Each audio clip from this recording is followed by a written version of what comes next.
ಗವಿ ಖರ್ಜನಿಗೆ ಸ್ವಾಗತ. ಮಠಸ್ವಾಮಿ ಗುರು ಇವರನ್ನ ಕಂಡಾಗ ಏನೋ ಭಕ್ತಿ, ಆದರೆ ಬೇವರ್ಸಿಗಳು ಮಠಸ್ವಾಮಿ ಹೆಸರಿನಲ್ಲಿ ನಡೆಸುವ ಕೆಲಸಗಳನ್ನ ನೆನಪಿಸಿಕೊಂಡ್ರೆ ಹೆಣ್ಣು ಬಾಕ ಸ್ವಾಮೀಜಿಯೊಬ್ಬನ ಕರ್ಮಕಾಂಡ ಬೆಳಕಿಗೆ ಬಂದಿದೆ. ಇವನಿಗೆ ತೆವಳಿದ್ರೆ ಮಠ ಬಿಟ್ಟು ಮದುವೆಯಾಗಿ ಸಂಸಾರ ಮಾಡಬಹುದಿತ್ತು ಅಲ್ವಾ?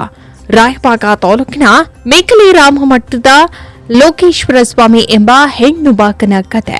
ಶಾಲೆಯಿಂದ ಮನೆಗೆ ಹೊರಟಿದ್ದ 17 ವರ್ಷದ ಬಾಲಕಿಯನ್ನ ಇದೇ 13ನೇ ತಾರೀಕು ರಸ್ತೆಯಲ್ಲಿ ಬಾಲಕಿಯನ್ನ ಪುಸಲಾಯಿಸಿ ಮನೆಗೆ ಕಾರಿನಲ್ಲಿ ಬಿಡುತ್ತೇನೆ ಎಂದು ಕಾರಿನನ್ನ ಹತ್ತಿಸಿಕೊಂಡು ಈ ಕಾಮ ಪಿಶಾಸಿ ಕಾವಿದಾರಿ ಮನೆಯ ದಾರಿ ತಪ್ಪಿಸಿ ರಾಯಬಾಗ ಬಾಗಲಕೋಟೆ ಕಡೆಗೆ ಕರೆದುಕೊಂಡು ಹೋಗಿದ್ದಾನೆ.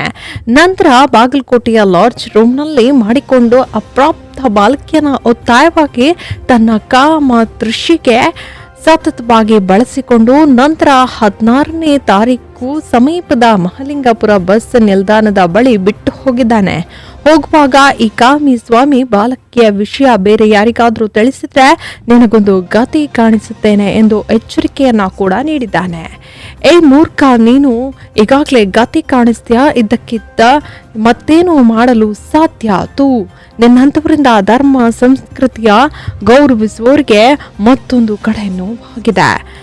ನಿನಗೆ ಹೆಣ್ಣು ಹಡೆಯುವವರ ನೋವು ಗೊತ್ತಾ? ಲೋಕೇಶ್ವರ ನೀನು ಕಾಮೇಶ್ವರ ಎಂದು ಬದಲಿಸಿಕೋ.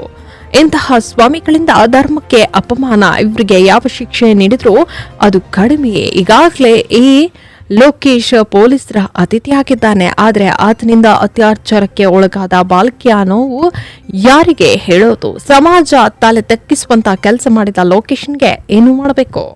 ಕ್ಷಣ ಕ್ಷಣದ ಸುದ್ದಿಗಾಗಿ ನೋಡ್ತಾರೆ ಗವಿ ಖರ್ಜನೆ.